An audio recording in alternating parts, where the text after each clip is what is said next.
Good morning dear students, मैं Bharti sir. आज मैं आपको आपके पाठ्य पुस्तक वासंती 6 से पाठ 4 अन्याय के विरोध में शीर्षक कहानी पढ़ाने जा रहा हूँ। प्रस्तुत कहानी श्री चेखव जी द्वारा रचित एक ऐसी कहानी है जो हमें अन्याय से लड़ने की शिक्षा देती है। अर्थात व्यक्ति को अन्याय के विरोध में जहाँ तक हो सके, जहाँ तक संभव हो, अन्याय के विरोध में आवाज़ उठानी चाहिए। क्योंकि अगर हम अन्याय के विरोध में अगर हम आवाज़ें नहीं उठाते हैं तो अन्याय करने से ज़्यादा बड़ा गुनहगार अन्याय को सहने वाला होता है। ये ऐसी हम लोगों की और हमारे पूर्वजों की धारणा रही है। तो जहाँ तक हो सके हमें अन्याय का विरोध करना चाहिए। इनका जन्म जो है 1860 ईस्वी में दक्षिणी रूस के तगन रोग नामक शहर में जो है हुआ था और इनकी मृत्यु जो है 1904 ईस्वी में हुई थी। प्रस्तुत कहानी के माध्यम से लेखक ने अपनी जीवन की एक घटना को जो है यहाँ पे उजागर करते हुए कहा है कि एक समय की बात है कि लेखक की जो है अपने घर में जो है अपने बच्चों को शिक्षा दिलाने के लिए जो है एक गवर्नेंस जो है रखी हुई थी और उस गवर्नेंस को जो है 40 रूबल देने का उन्होंने वादा किया था। उसके बाद जो है धीरे धीरे क्या हुआ कि 2 महीने बीते और जो है उन्होंने लेखक के अर्थात लेखक ने जो है जूलिया को बुलाया। जूलिया जो कि उनकी गवर्नेंस थी अर्थात उनके बच्चों को पढ़ाया या करती थी। तो उस जूलिया को उन्होंने जो है एक कक्ष में बुलाया और कक्ष में बुलाने के बाद जो है उनसे बोले कि तुम्हें जो है पैसों की सख्त आवश्यकता है, ऐसा जो है मुझे प्रतीत हो रहा है। तो इतना सुन के जो है जूलिया जो है काफ़ी जो है उल्लास से मतलब कि काफ़ी जो है प्रसन्न हो जाती है। उसके बाद जो जब लेखक के जो है उनका हिसाब जो है उनकी तनख्वाह जो है गिनते हैं तो उन्होंने जो कई प्रकार की विभिन्न तरह से जो है उनकी तनख्वाह में से जो है कुछ धीरे धीरे जो उनके पैसे जो है काटते गए। कभी जो है वो किसी तरीके का बहाना लगाते, जैसे उनको जो है 40 रूबल जो उनको प्रति माह जो उनको देने थे तो उन्होंने जो है लेखक जो है कहे कि मैं तुम्हें जो है 40 से रूबल नहीं दे सकता, मैं जो तुम्हें 30 रूबल पर ही रखा हूँ। इस हिसाब से तुम्हारे जो है टोटल मिला के 2 महीने के 60 रूबल हो गए। उसके बाद जो उन्होंने छुट्टी के पैसे, कप तोड़ने के पैसे, उसके बाद जो जैकेट फटने के पैसे, मतलब कि तरह तरह से जो है जूलिया को जो है हतोत्साहित करने का एक नया मतलब कि उनको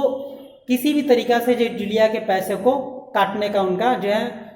मन बना हुआ था और इसी वजह से उन्होंने जूलिया के पैसे जो है काट लिए। उसके बाद जो उनसे भी जब उनका मन नहीं भरा तो उन्होंने जो छुट्टी के भी पैसे, कितने दिन वो अब से नागा किए, कितने दिन वो पढ़ाए, कितने दिन वो हाफ टाइम मतलब कि आधा ड्यूटी करके वो चली गई थी। इस तरीक़ा से जो है उन्होंने सारे पैसे जो है धीरे धीरे काट लिए। जब अंतिम में उनके पास जूलिया का हिसाब करने का उनकी तनख्वाह में मात्र 14 रूबल बचते हैं तो उनसे वो 14 रूबल भी उनको देखा नहीं गया और उन्होंने कहा कि मेरी पत्नी द्वारा जो है तुम्हें 3 रूबल जो है दिए गए थे, सो मैंने इसे जो है अभी तक तो जोड़ा ही नहीं हूँ और ना ही मैंने इसे अपनी पर्सनली डायरी में यानी कि निजी डायरी में इसे अभी लिखा भी है। तो इस हिसाब से मैं अब ये अपनी पर्सनल डायरी में, अपनी निजी डायरी में इसे मैं लिख देता हूँ और इस प्रकार तुम्हारे जो तनख्वाह जो बचते हैं वो मात्र अब 11 रूबल बचते हैं। अब यहाँ पे जो जूलिया का हृदय, जूलिया का जो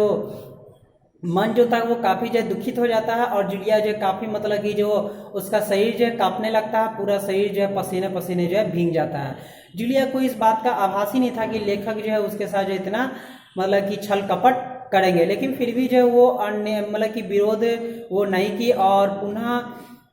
पैसे लेने के बाद जो वो बड़े ही विनम्र स्वभाव के साथ लेखक को धन्यवाद भी देती है। अब लेखक जो उसके धन्यवाद को सुन के जो काफ़ी क्रोधित हो जाते हैं और वो वहाँ पे कहते हैं कि ये कैसा धन्यवाद है, मैंने जो मेरा जो कर्तव्य जो था मैंने तुम्हारे पैसे दिए और इसमें तुम्हारा पैसा दिया क्या, तुम्हारे मेहनत के पैसे मैंने तुम्हें दिए हैं और इतना ही नहीं, मैं तुम्हारे साथ जो एक छोटा सा क्रूर सा मजाक भी किया और तुम मुझे जो है तनिक भी बोली नहीं। सो तुम्हें तो अन्याय के विरोध में तो आवाज़ उठानी चाहिए कि ये गलत है, मैं तुम्हारे पैसे जो है इस तरीक़ा से क्यों काट रहा हूँ। तो इस पर जो जूलिया बड़े ही विनम्र स्वभाव से कहती है कि मालिक,